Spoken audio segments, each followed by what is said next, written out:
What is up, my guys? I hope you all are doing very well. If you are new to the channel, hello. If you are returning, welcome back. Today we are going to be talking about more beginner characters that I think would be good for you to learn if you are new to ER. And today we're going to be talking about what I call dive bruisers. So the reason why I say dive bruisers is because you're not playing a straight assassin, but you're not playing a straight tank either. You're playing a character that is meant to get into the fight, deal a whole bunch of damage, whether they are more of a glass cannon or they are a little bit tankier depending on what their build is. For example, one of the characters I talk about, usually you would see him as a glass cannon, but I know for a fact that you can build him a little bit more bruisery and do a little bit more there. So I wanted to give some flexibility by picking that character. Also keep in mind, all of my veteran players that may have opinions on this, I am trying to pick characters that are either A, relatively simple, or B, have mechanics that can be utilized to help you understand the game a little bit better. We don't know how many players are coming that have never touched a MOBA before, so they don't know how a QE or a QR or a Q something interaction works, right? So I know that maybe this might be a little bit of a funky choice in regards to one of the characters, but I think it will all make sense in the end. So with that being said, let's just dive into it. Let's talk about these dive bruiser characters that I am referring to and who would be best for you if you choose to play them in ER.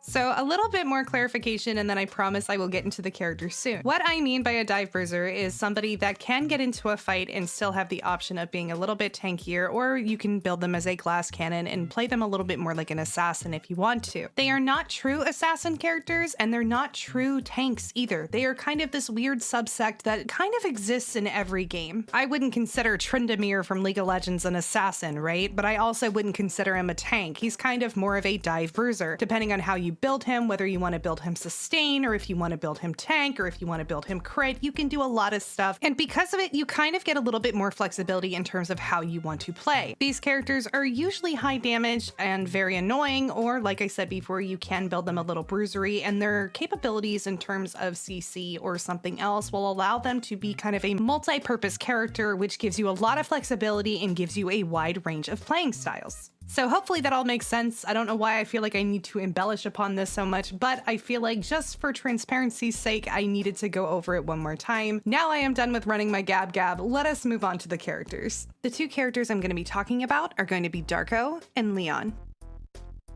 Darko is one of our newest characters that is an absolute menace and very, very difficult to deal with depending on who's playing him. Now, I will say it's a little finicky with him. There is the very real possibility that you can go in and just die if you don't know what you're doing, but I assume if you're going to be playing a bruiser, then you kind of know how to get into a fight and get out if you need to. Darko has a lot of CC at his disposal, he has really great chase capabilities, and with his ultimate, he has the unique ability to displace somebody out of a fight, which allows him to do really great anti-dive and still be really great dive at the same time. It is ultimately up to you as to whether or not you wish to isolate an opponent to 1v1 them and kill them, or if you want to try to peel for your own backline with the character. I personally think he's really great at isolating his opponents and taking them down, but he also proves to be very effective when it comes to protecting your own carries. Darko's passive is called Sly Thief. When he attacks, he steals his target's defense for 4 seconds.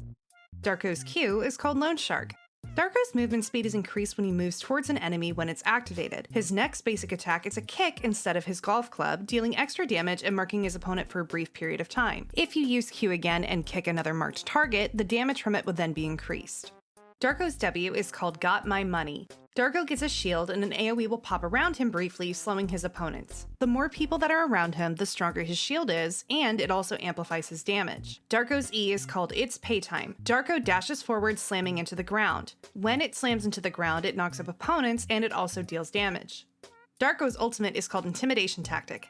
Darko grabs an enemy test subject, dragging them away with him and slamming them into the ground. Other enemies that are caught in the slam take damage and are then slowed. Darko's kit is very simple and kind of straightforward, as you can tell. The difficulty comes into knowing when to engage in the fight and when to pull away, and knowing how to change some of his abilities together. For example, you can use his E and buffer his bat skill, or use his R and buffer his bat skill to get extra CC if you happen to do it near a wall. Darko is an absolute menace and is definitely a very frustrating character to lose to, especially when he's able to isolate you and you kind of fall victim to his CC chain. I think that trying to run him as a solo tank is kind of a silly thing to do, as I would say with Leon as well, because your bruisers just aren't built for that. But if you have enough CC in your team composition, or you have another tank to help you follow through on the dive, you should be able to pull him off very, very easily.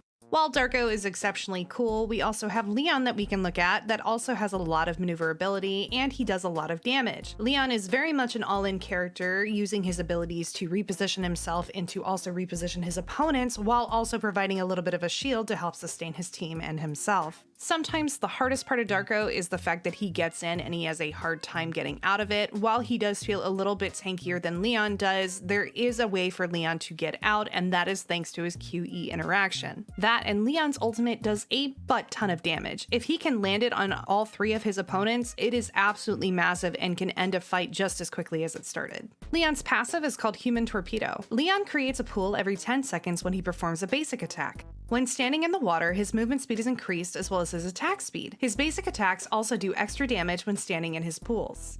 Leon's Q is called Waterway. Leon splashes water in a targeted direction, dealing damage and making a trail of water. Leon's W is called Cannonball. Leon shields himself and his nearby allies. When the shields disappear, it also leaves behind pools of water on the ground. Leon's E is called Duck Dive. Leon can use his pools to relocate himself, becoming unstoppable in the process. When he comes out, he knocks enemies up, dealing damage. Leon's ultimate is called Surf's Up. Leon surfs on a wave, doing massive damage and pushing them away. Enemies that are knocked into a wall or hit other terrain are then knocked airborne and take extra damage. A pool is also created at the end of his ultimate. Leon is a dive character that has a lot of capabilities and a lot of ways for him to get in and get back out. You can use his ult to either protect himself, protect your team, or to get a very dank engage off of. With his QE interaction, there's a lot of mobility and a lot of potential for outplay, so definitely just by throwing your Q and using it as a way to zone people off, it is a way for you to kind of protect an area because you're always prepared to dive in. When Leon does finally commit, he is definitely an all-in character, but because again of his QE, he can get back out or he can use his ultimate if required to get out of a situation. As I said before, Leon's kit has a lot of outplay potential because of the interaction between his Q and his E, and on top of that, his shield's pretty good and his ultimate does a lot of damage. So if you want some mobility to be able to get in and then get out of a fight, then probably you want to pick Leon over Darko. But if you want to be able to just get into a fight and commit to it completely, then probably Darko is more of the choice for you.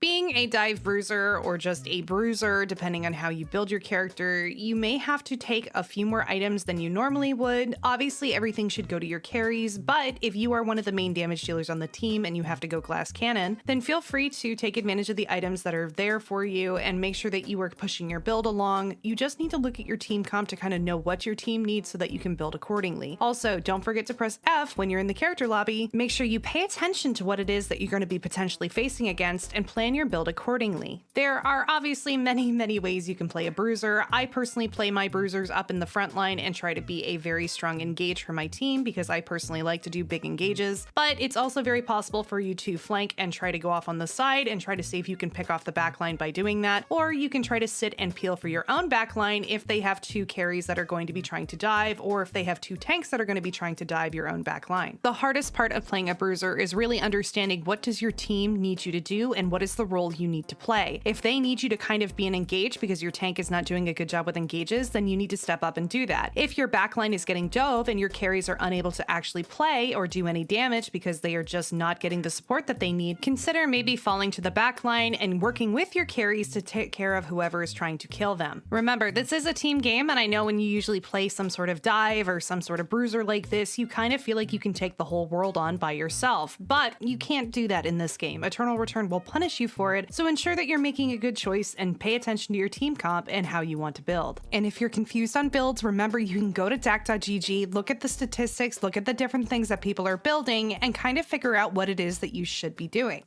And that is it, my guys. That is all I have for you for my dive bruisers or my dive characters or my bruiser characters, whatever you want to call them. It just made more sense in my head to call them dive bruisers. Next, we're going to be talking about mages that are pretty easy to play, so if you are interested, you may want to hit that subscribe button, that way that you can follow along for the next video that will be coming out within the next few weeks. If you liked the video, please consider giving it a thumbs up, maybe leaving a comment telling me about how I picked the wrong characters. I am more than eager to hear it. And as always, thank you so much for watching. I get messages all the time from people saying that they're new players and that my videos help them out a lot. And to be honest, nothing makes me happier than knowing that I'm helping people learn this game. So if I am somebody that has helped you, you do not have to say thank you to me. Just know that I am doing it for players like you, and I hope that you love the game, and I hope that you're having a wonderful time. And if you're looking for a community, consider checking out on my Discord. It is literally for new players and for veteran players to come together and to learn how to play the game or to give advice on how to play the game. And if that sounds interesting to you, definitely check out the link in the description box and see if that is something that would benefit. And yeah, that's it. Bye!